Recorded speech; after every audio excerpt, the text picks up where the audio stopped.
সম্মানিত দিনী ভাই বোন, মহান আল্লাহ বলে হাফিযু আলাস সালাওয়াত ওয়াস সালাতিল উস্তা।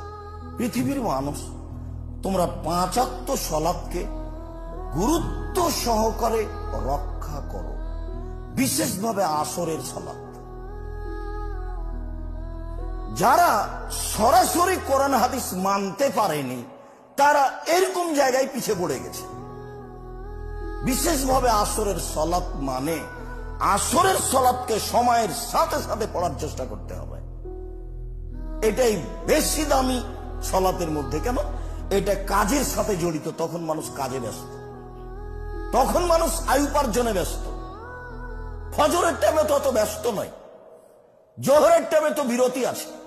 যারা রাতে সূরা মুলক পড়ে ওদের জান্নাত কবরে শাস্তি হবে না।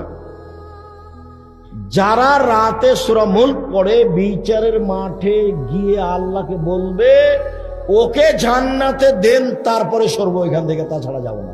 বলে ওই 3টা মেয়ের মতো হয়ে যাবে সূরা মুলক। আর সূরা বাকারা আর সূরা আলে ইমরান ওইটা ভিন্ন জিনিস। ওকে একেবারে তর্ক বিতর্ক লাগিয়ে দিবে আল্লাহর সামনে, ঝগড়া তুমুল ঝগড়া চলবে আল্লাহর সাথে।